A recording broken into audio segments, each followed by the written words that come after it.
And we are so honored. In fact, I get the great pleasure of introducing our first speaker, who is a very good friend of mine, Jocasta Zamaripa, who is our representative from Milwaukee. And Jocasta was the first Latina woman ever elected to the Wisconsin State Legislature. Not only that, I believe that she was the first employee of Planned Parenthood ever to get elected to the state legislature. Is that right, Jocasta?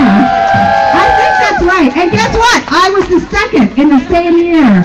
So, for women, we can make our voices heard loud and strong, and we have the power to determine who gets elected. We are 53% of the electorate, and let me tell you, we're going to show people what we want and set the course of our state and set the course of history in the next couple months, and Jocasta Zamaripa is going to be right there with us. So thank you. Thank you so much. I'm so glad to be here. Hello, Madison. You know, I left this morning and I thought it's going to be terrible turnout and I'm going to make the commute for nothing and leave it to Madison to prove me wrong. Thank you guys for showing up. It's great to see all these umbrellas here in the crowd, all these great women and men in the crowd. I want to thank my colleague, Representative Chris Taylor, for that great introduction. Chris has been a real champion, as you all know, for women, for women's health, for families, for working middle-class families here in Wisconsin, and I'm so proud to have her in the caucus with us. They asked me to come here today to talk a little bit about this fight against this war on women, and to specifically talk about how it's affected people of color here in Wisconsin, our communities of color, our women of color. And I can tell you it hurt, just as much as it hurt everybody across the board here in Wisconsin. There really has been an attack on our Latino immigrant families and on all women of color as far as their access to reproductive and sexual health care. And my history with Planned Parenthood specifically goes way back, just like Chris Taylor's does. I have a commitment to reproductive justice that started years ago when I started working for Planned Parenthood, and before that when I was a patient at Planned Parenthood. So I can't tell you how much... I was stuck in your pocket. That's Walker. So, there we go. That was Walker.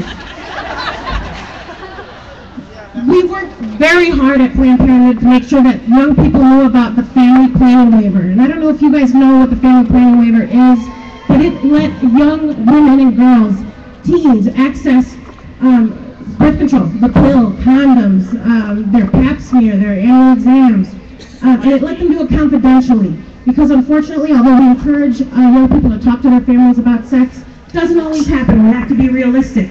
And this family planning waiver allowed those young people to access birth control if in fact they couldn't have those open conversations with their parents or not. Governor Walker mandated now that young people can't go and get confidential reproductive and sexual health care. 15 to 18-year-olds now aren't going to be able to access that birth control readily and at an affordable cost. And that's a huge attack on women, on men, and on our teens. And that's one of the reasons why Chris and I are so passionate about fighting against this war on women here in Madison, here in the great state of Wisconsin.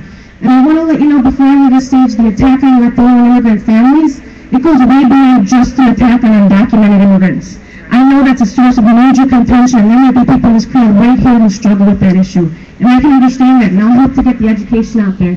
But there was an attack this year on Latinos, whether they were undocumented, whether they were third-generation American citizens, or whether they were legal permanent residents. They no longer allow legal permanent residents, immigrants who've done everything correctly to be here, to access and apply for food share and medical assistance. That's an attack on our immigrant community. They don't care whether you've come here and done everything correctly to be here or not. They want to make sure that Wisconsin looks closed to new incoming immigrant communities. And that is also part of the war on women, in my opinion. So thank you for standing with Wisconsin's Latino communities shoulder to shoulder, and I want you to know that we stand right next to you. This attack on middle-class and working families is happening to all of us, and Wisconsin's Latino communities, growing Latino communities, stands right there with you. Thank you.